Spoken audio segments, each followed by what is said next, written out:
Welcome to 4 Quarter Lives, a podcast exploring the profound impact of longer, healthier, and more engaged lives, not only for ourselves and our couples, but also for companies and countries.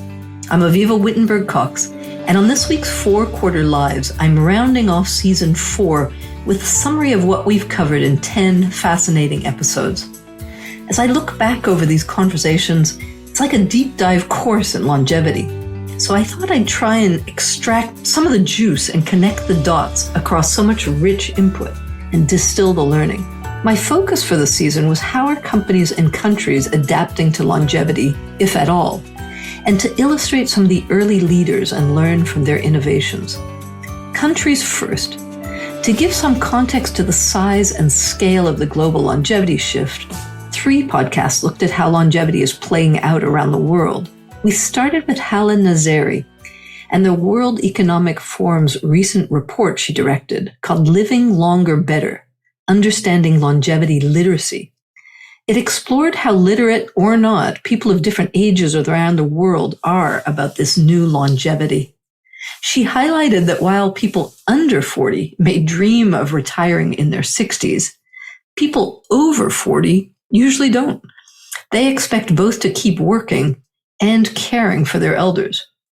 To better manage the third quarter of our lengthening lives, we'll need to become much more longevity literate, which means understanding, planning, and pacing lives, love, work, and money for the long haul.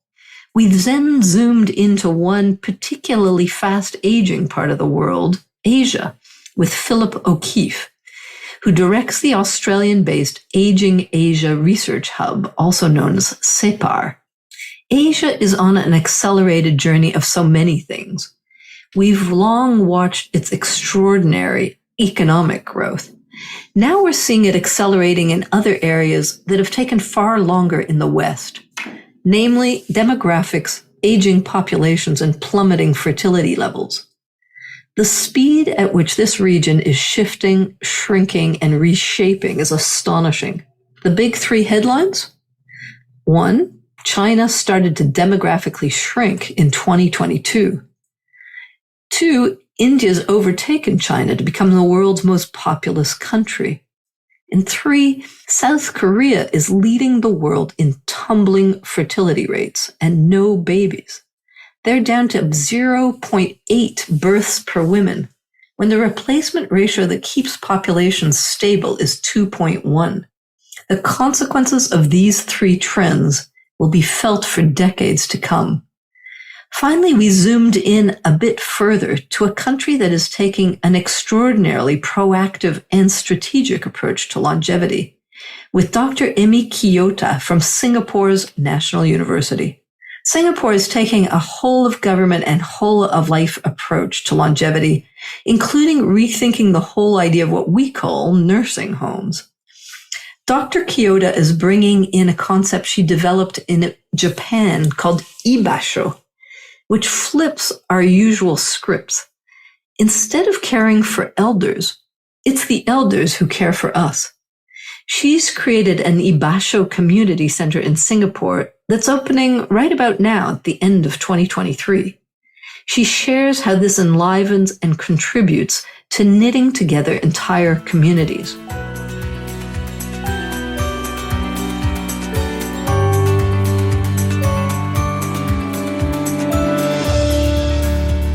So, given this context of fast-aging countries striving to get governments as longevity literate as the one in Singapore, we turned then to what the corporate sector is doing.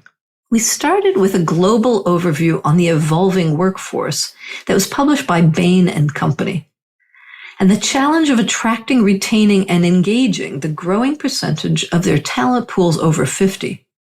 Their report, Better with Age, the Rising Importance of Older Workers, asked a lot of people, some 40,000 across 19 countries, a simple but fundamental question. Why do you go to work? They helpfully came up with 6 archetypes and motivations, which could be applicable in any organization.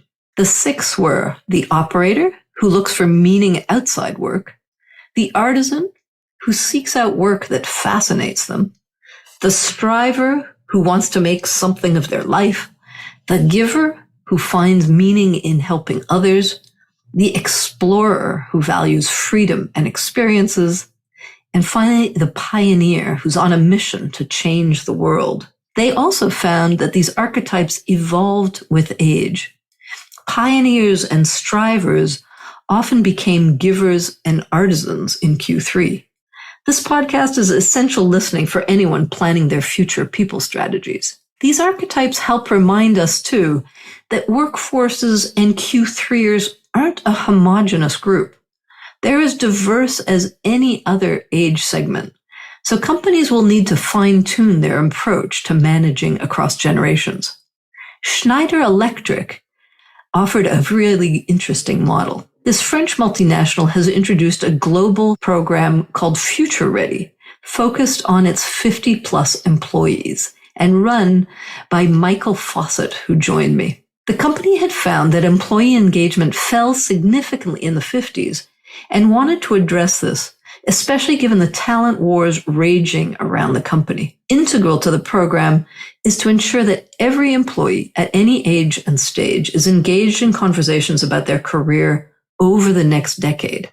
They found that there were 4 profiles to their Q3ers: those who wanted to continue, those who wanted to accelerate, that was a bit of a surprise, those who wanted to pivot, and those who planned to retire. That's a pretty good summary of the range of motivations and a helpful normalizing of the multiplicity of choices in Q3: continue, accelerate, pivot, or retire. While a lot of conversation in companies around longevity starts on the talent side, the flip side of the equation is the market side and how companies are integrating the reality of their aging customers, clients, and stakeholders of all kinds. Lisa Edgar joined us. She's Chief Customer Officer of the Saga Group. She was the perfect expert to be explaining the subtleties and preferences of the Q3 consumer.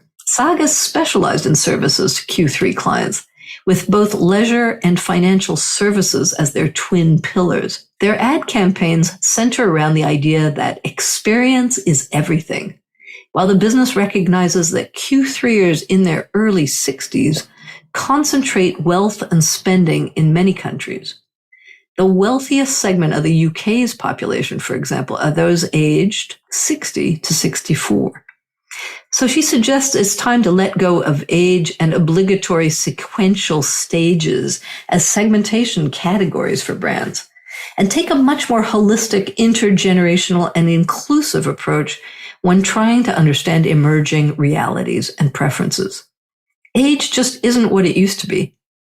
Although she did admit that reality and physicality does start to hit eventually, and that Q3 and Q4 are pretty fair delimiters of a true tipping point in many lives. By 75 or 80, most of us will be slowing down and shifting our priorities. As companies start to wake up to this massive longevity shift, consulting firms are emerging to accompany them and also to measure their progress and to keep them accountable. We talked to 2, one in the UK and one in France. In the UK, Lyndsey Simpson is the CEO of 55 Redefined, puts it simply and powerfully. If you don't have a longevity strategy, she says, you don't have a growth strategy. Her company serves both the talent side of the challenge with a jobs and community platform for the 55 plus, as well as a consulting side, helping companies get longevity properly prioritized and addressed. She's even building a certification system for companies that will publicly recognize and award them longevity-ready status. In France, Sibylle Le Maire founded the Club Landoy, who's doing something similar. But she's brought together 47 of the country's top CEOs to define and implement a 10-point longevity charter, with companies like L'Oréal and insurer AXA leading the way. This sort of initiative really helps raise awareness in the private sector and build leadership skills around how to position and address the issue. It's likely to become the next sort of good place to work dimension, like best places for the 50 plus. Just watch.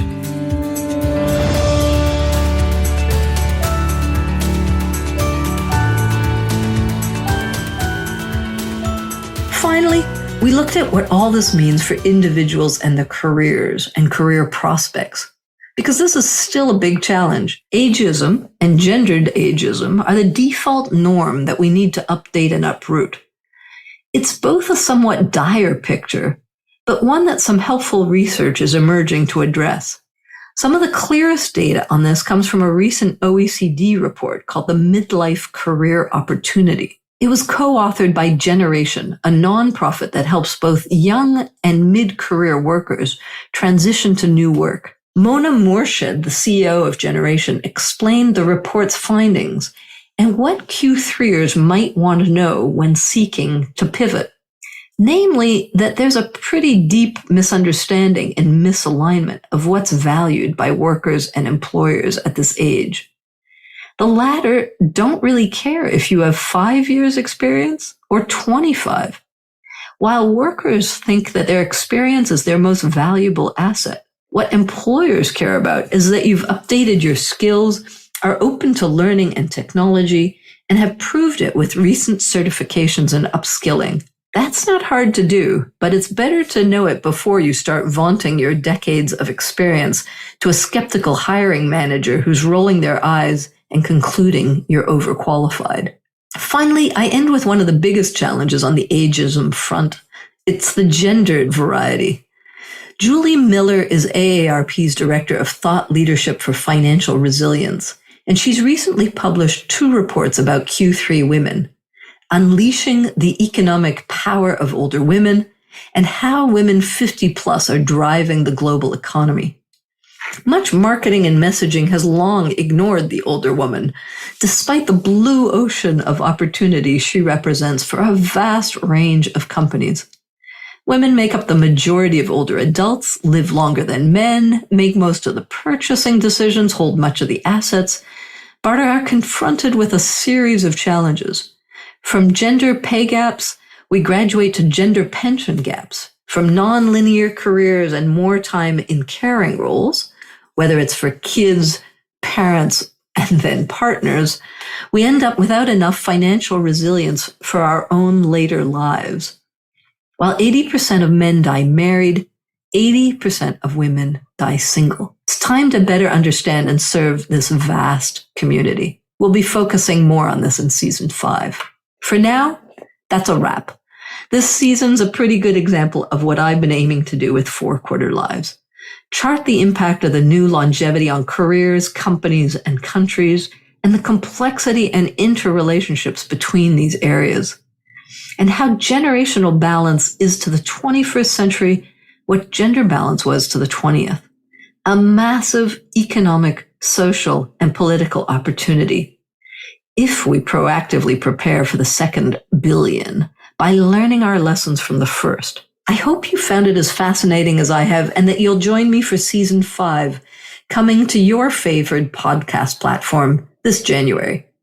Right now, let me sign off wishing you, wherever in the world you are, a serene, peaceful, and hopefully intergenerational holiday season. I'm Avivah Wittenberg-Cox, expert in gender and generational balance. See you next year on 4 Quarter Lives. For more thinking about the impact of our 4 Quarter Lives, you can read my column at Forbes and subscribe to my Elderberries newsletter on Substack. Let's design lives that aren't just longer, but better.